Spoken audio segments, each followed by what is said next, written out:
नमस्कार. चला तर आज आपण मस्त असा गाजरचा हलवा तयार करूया. त्यासाठी अर्धा किलो स्वच्छ धुवून गाजर किसून घ्यायचं आहे. तूप, दूध, 50 ग्रॅम खवा, काजू, बदाम आणि विलायची घेतली आहे. चवीनुसार साखर घ्यायची आहे.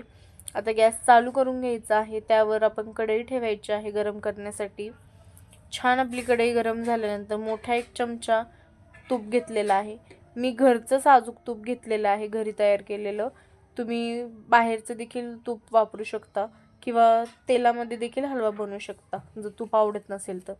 आता किसलेला गाजर आपण तुपामध्ये टाकायचा आहे परतायसाठी आणि छान आलटून पलटून गाजरचा लाल जो रंग आहे तो ऑरेंज रंग होईपर्यंत छान त्याला परतायचा आहे. आलटून पलटून त्याला परतून घ्यायचं आहे. गाजर तुपात परतल्याने टेस्ट आणखीन छान होते आपल्या हलव्याची. त्यासाठी मस्त हलवा आपला परतून घ्यायचा आहे. पाहू शकता आपल्या गाजरचा कलर हलकासा ऑरेंज झालेला आहे.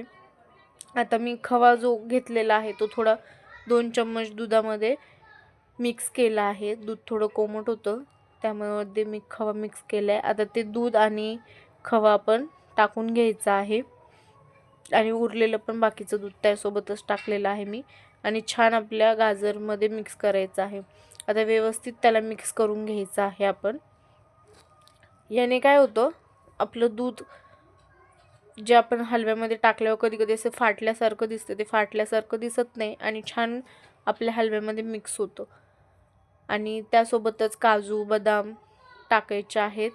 जेणेकरून बदाम, काजू टाकल्याने हलव्यामध्ये एक मऊ होतात ते ड्रायफ्रूट्स आणि टेस्टला पण छान लागतात जेव्हा आपण हलवा खातो त्यावेळेस.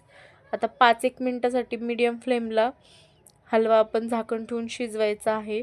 ज्याने त्यातलं जे दुधाचं प्रमाण आहे ते कमी होईल आणि हलवा आपला थोडासा कोरडा होईल. बघू शकता दूध आटलेला आहे आपल्या हलव्यातलं आणि छान त्याला परतायचं आहे पुन्हा एकदा. आता परतून झाल्यानंतर विलायची मी थोडी साखरेसोबत कुटून घेतलेली आहे. ती विलायची देखील आपण पावडर टाकायची आहे वरतून आणि छान मिक्स करायचं आहे. आता चवीनुसार साखर घ्यायची आहे. मी मोठे 2 चमचे साखर घेतलेली आहे. कारण की गाजर देखील थोडे गोड होते आणि आपण खवा देखील टाकलेला आहे. त्यामुळे चवीनुसार साखर घ्यायची आहे तुमच्या आवडीनुसार. तुम्हाला गोड आवडत असेल तर तुम्ही आणखीन ॲड करू शकता आणि छान आपण साखरेला मिक्स करायचं आहे. साखर टाकल्यानंतर पाहू शकता तुम्ही आपल्या हलव्याचा कलर हलकासा चेंज झालेला आहे आणि असा डार्कनेस आणखीन कलर आलेला आहे. आता आणखीन 5 मिनिटं झाकण ठेवून आपण त्याला शिजून घ्यायचं आहे आणि झाकण काढून पुन्हा मिक्स करायचं आहे.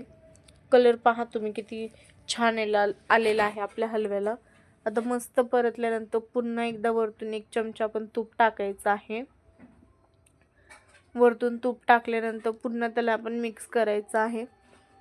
मस्त तुपामध्ये आपण हलवा तयार केलेला आहे आणि खरंच खूप छान लागतो तुपातला हलवा. नक्की एकदा घरी ट्राय करा. आणि तयार आहे आपला हलवा. मस्त एका बाउलमध्ये घ्यायचा आहे. वरतून ड्रायफ्रूट्स टाकायचे आहेत आणि सर्व करायचे आहेत. आवडल्यास लाईक करा. चॅनल जर आणखीन सबस्क्राईब केलं नसेल तर सबस्क्राईब करा आणि अशाच नवनवीन रेसिपी बघत राहा. आणि तयार आहे आपला गाजरचा हलवा आणि एकदा माझ्या पद्धतीने नक्की करून बघा.